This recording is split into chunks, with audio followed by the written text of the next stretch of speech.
Olá, olá, olá, muito boa noite. Vamos esquentando os corações. Nada mais importante do que aquecer os corações para ter olhos de ver e ouvidos de ouvir tudo que a vida nos reserva a cada segundo. A cada segundo tem as melhores lições, os melhores remédios. Só a gente que não vê, porque tendo olhos não vemos, tendo ouvidos não ouvimos o que acontece conosco, não é verdade? Precisamos investigar, precisamos nos conhecer. Quem afinal somos nós? Por que não enxergamos o que é fundamental, não vemos, não ouvimos? É como se nós tivéssemos um enorme nariz de Pinóquio. E nesse enorme nariz de Pinóquio colocássemos uma quantidade gigantesca de óculos, cada um com cores, lentes, alguns de aumento, outros de redução, uns para uma doença, outros para outras. Olhando através desses múltiplos óculos, o que nós enxergaríamos da realidade? Praticamente nada. É por isso que nós tendo olhos não vemos. Porque nós colocamos entre nós e a realidade uma quantidade absurda de óculos. E hoje nós vamos trabalhar sobre o mais complicado desses óculos. Se conseguirmos trabalhar e retirar um dos óculos, talvez já melhore muito a nossa visão. Vamos tentar? Uma das piores maneiras de vermos as coisas, as pessoas, as situações, a nós mesmos e ao mundo é a baixa estima. De onde será que vem essa baixa estima? Que às vezes, só às vezes, se manifesta com timidez, indecisão, mas que muitas vezes se manifesta pelo contrário, pela imposição, pela força. Na verdade, máscaras. Quase tudo na vida é expressão de baixa estima. Entender a baixa estima espiritualmente. O que vocês acham? Vamos lá? A revelação dos Espíritos fala que não apenas os seres humanos evoluem, mas os planetas, as coletividades também evoluem. O primeiro estágio é de mundo primitivo, o segundo de expiação e provas, que é esse que nós estamos vivendo. O terceiro estágio é de mundo de regeneração, para o qual estamos transitando.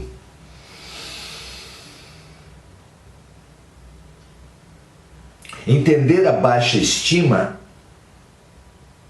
pode ter uma contribuição muito interessante nessa visão mais ampla, macro, da nossa evolução coletiva. Por quê?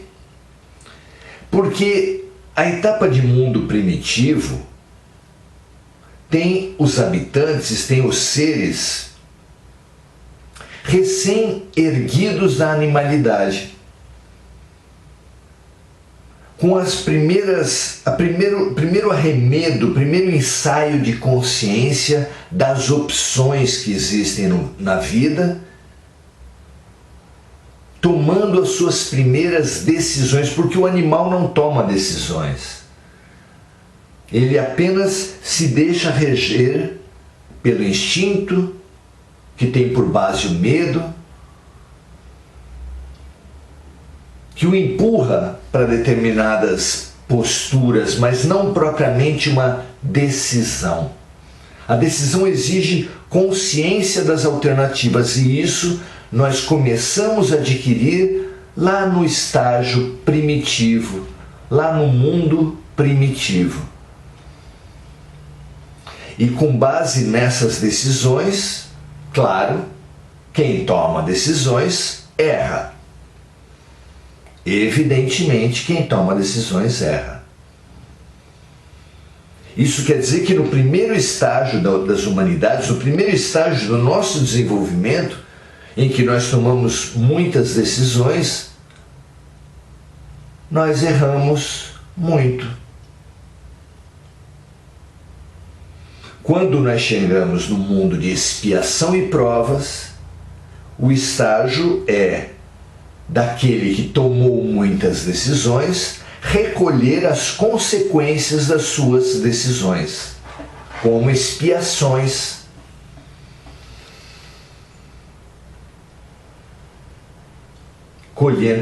Enfrentando em algumas situações também as provas, que são marcos, que são impulsos para o futuro. Assim como a expiação remete aos erros passados, as provas apontam, qualificam, firmam a mente na direção de projetos futuros. O que sentimento cultiva na alma o ser que errou muito e que, portanto, recolhe expiações, vive dores no formato de expiações? O que vocês acham? É exatamente da consciência, ainda que inconsciente, dos erros que surge o sentimento de baixa estima, baseado na culpa. Por que consciente inconsciente? Por que consciência inconsciente?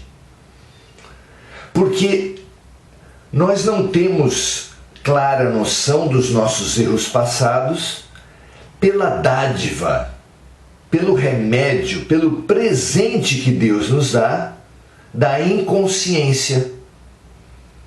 Então não sabemos exatamente o que fizemos, mas guardamos no nosso inconsciente a sensação, a certeza de termos errado muito.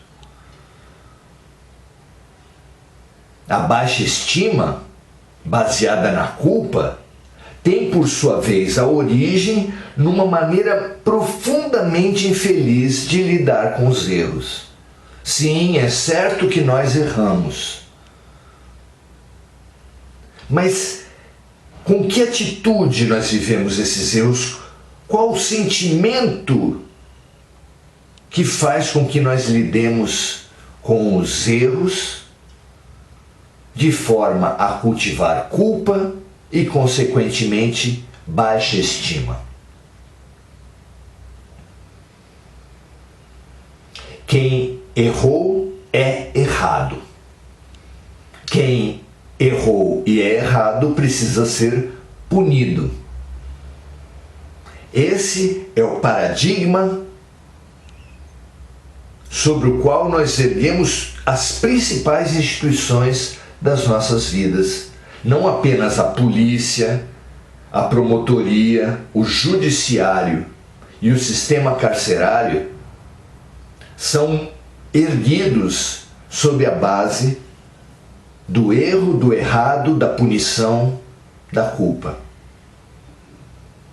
Mas a própria família se baseia nisso, a escola se baseia nisso, o trabalho se baseia nisso.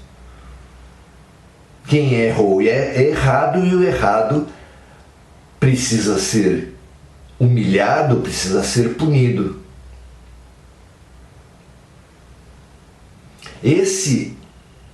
Essa maneira profundamente infeliz de lidar com o erro é que é a origem da nossa baixa autoestima, da nossa culpa, do boicote, do auto-boicote que resulta disso tudo. Porque se nós erramos e somos errados e precisamos ser punidos, não temos o direito de ser felizes.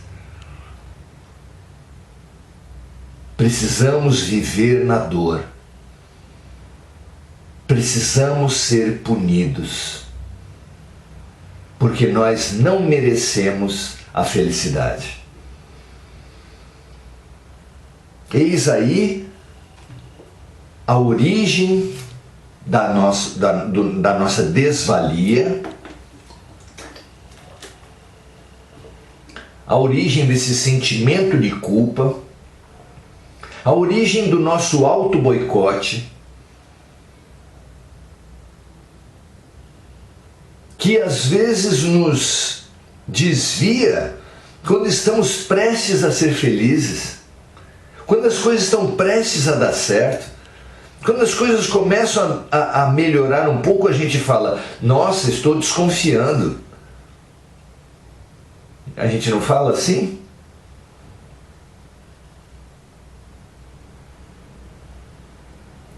Já fico precavido porque depois da calmaria vem a tempestade. Essa calmaria não pode durar muito, não há bem que sempre dure. Não é assim que a gente vai cultivando e atraindo para nós mesmos as tempestades? Porque não nos julgamos merecedores. Porque lidamos muito mal com o erro. Qual seria então o ponto de mutação? Qual seria a maneira de, indo na origem das nossas culpas, da nossa desvalia, trabalhar uma outra forma de ver o erro?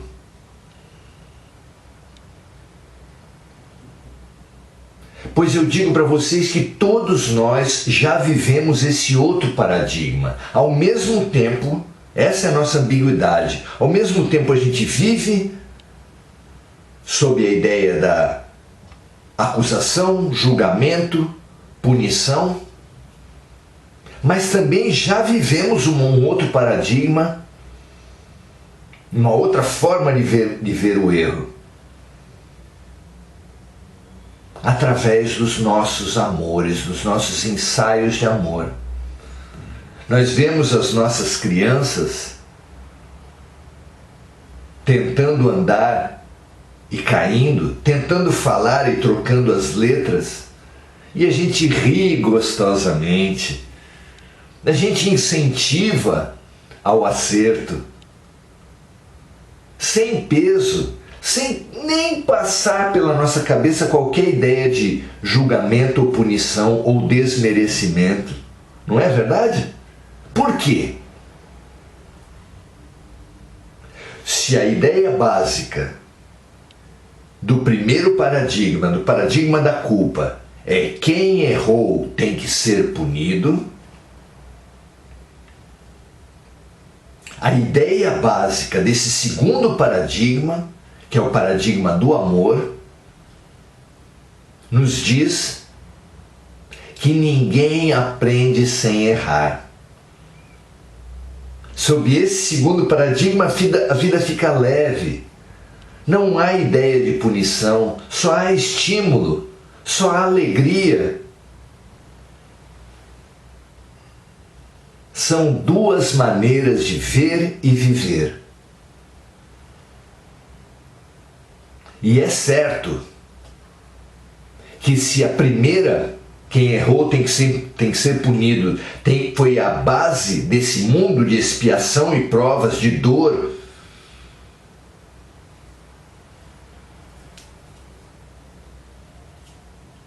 para o mundo de regeneração para o qual nós estamos indo, nós precisamos fortalecer o segundo paradigma.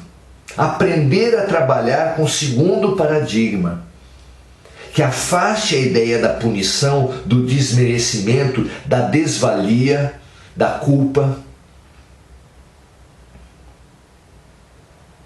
Por quê? Porque ninguém aprende sem errar. Erramos? Estudemos o erro, aprendamos e sigamos.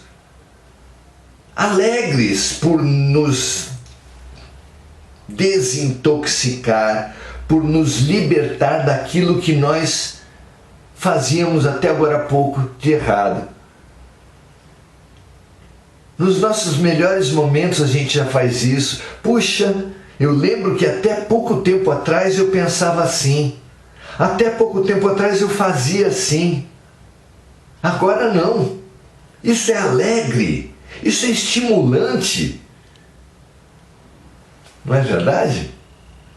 Nós precisamos da nova atitude perante o erro. O único método de aprender é tentar e errar até tentar e acertar. Não tem outro jeito. Quem vai andar de bicicleta vai ter um tombo. Quem vai começar a andar de carro vai soltar a embreagem antes do tempo e o carro vai morrer.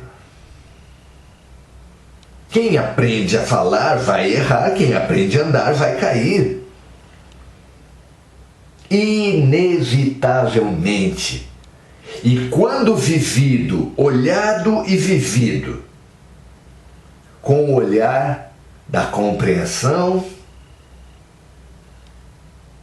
com o olhar da compaixão, da empatia, com o olhar do amor, tudo ganha um outro significado, ganha leveza, ganha alegria.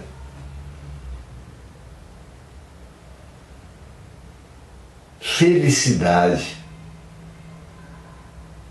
mais e mais amor.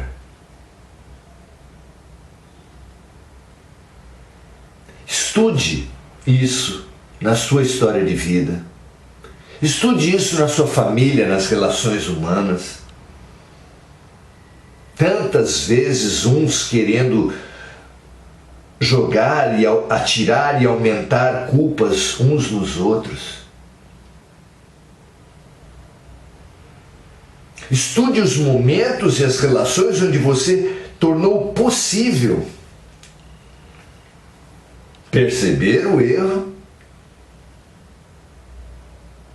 alegrar-se, aprender com o erro, alegrar-se mais ainda.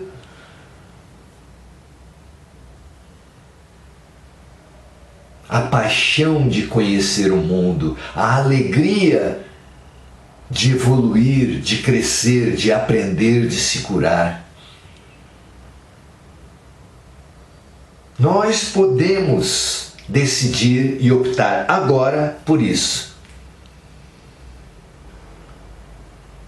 Não automaticamente, por mudar o paradigma de uma hora para outra, magicamente, mas a nossa decisão agora pode ser estudar o paradigma da culpa, estudar o paradigma do aprendizado, da compreensão, da alegria, do amor. Estude esses dois óculos, essas duas maneiras de ver e viver. Estude. Apenas isso.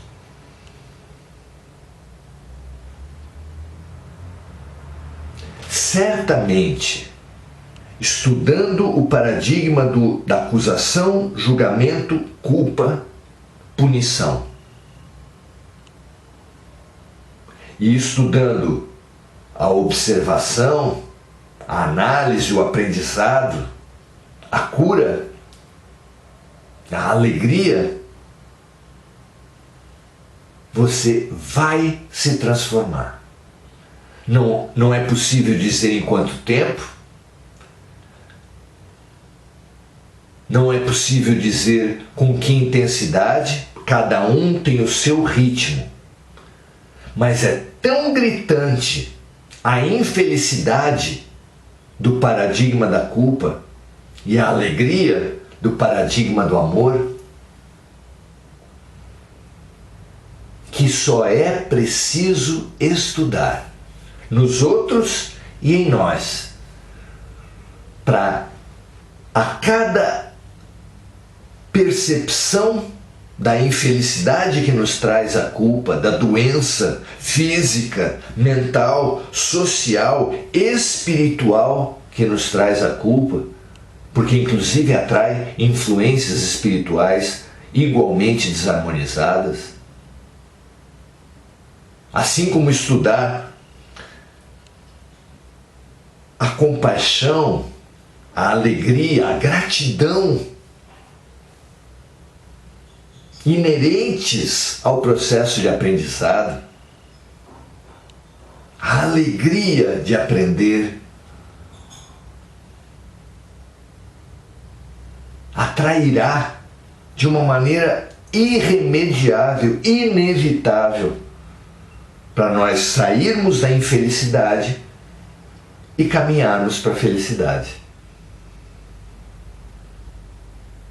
O que você acha? Você está disposto a esse estudo? Estude, analise. À sua volta, no mundo, na literatura, nas novelas, nos filmes, mas acima de tudo, sempre fazendo uma ponte consigo mesmo, com os seus momentos. Faça isso. Estimulemos os outros a fazerem isso. Da culpa à responsabilidade, da culpa ao aprendizado, da culpa à alegria, da culpa ao amor.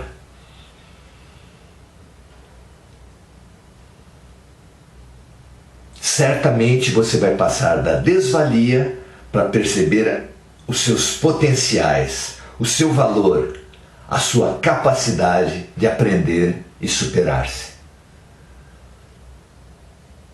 Pense nisso, meu amigo, espalhe isso, transborde isso.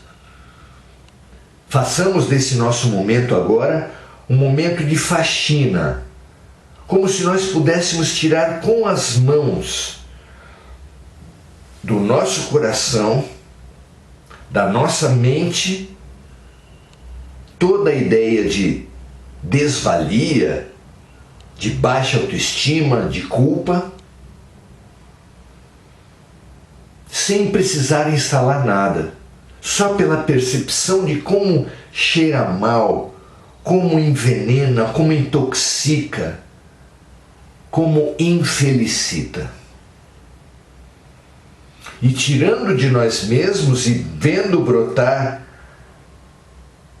o aprendizado, a leveza, a alegria, espalhemos aprendizado, leveza e alegria para todos à nossa volta. Em primeiro lugar, abolindo da nossa postura essa acusação, esse criticismo, essa punição que nós fazemos tantas vezes para aqueles que nos rodeiam. Abandonando e superando a autopunição, o auto-boicote, permitindo-nos a alegria de sermos felizes. É chegado o momento da regeneração. E entre muitas transformações, uma será fundamental. Supere a baixa estima e a culpa e avance para a compreensão, para a alegria e para a cura. Que assim seja. Façamos então a nossa cura com Francisco de Assis na oração da reciclagem, da transformação, da passagem das falsas crenças para as crenças, para a certeza luminosa do amor. Senhor, fazei de cada um de nós instrumentos de vossa paz. Onde houver ódio, que nós levemos o amor. Onde houver culpa, que nós levemos o perdão. Onde houver discórdia, que nós levemos a união. Onde houver dúvida, que nós levemos a fé.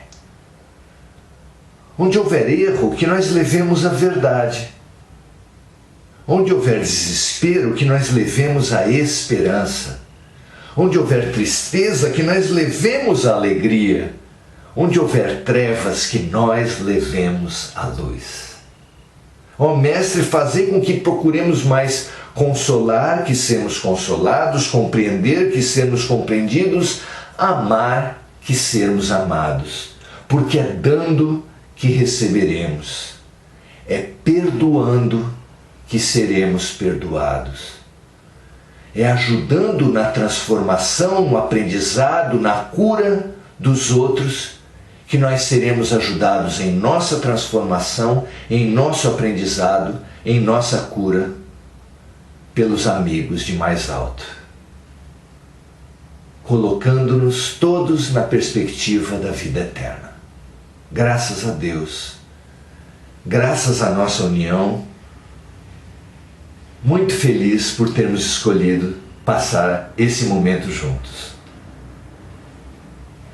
Vou solicitar de cada um de vocês, compartilhem esse nosso momento de hoje. Eu tenho certeza que a baixa estima e a culpa são venenos, são vírus que têm sido transmitidos sem vacina de uns para os outros, através da punição, através da competição, através das guerras sucessivas.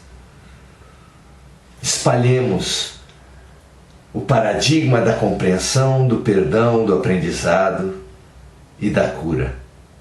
Sejamos nós a vacina do amor que vai possibilitar mais e mais seres abertos à regeneração, abandonando de uma vez por todas as expiações, as provas, as dores, as punições. Um grande abraço, uma alegria estar com vocês. Esqueci de citar nossos amigos aqui, Mônica Silva, Dalva, Rita, Andréia Moreira, Mônica Silva, Carmen Lúcia, Nair. É um prazer estar com vocês aqui. Espalhem, compartilhem, transmitam o vírus do amor. Assim seja. Até a próxima, amanhã estaremos juntos. Grande abraço.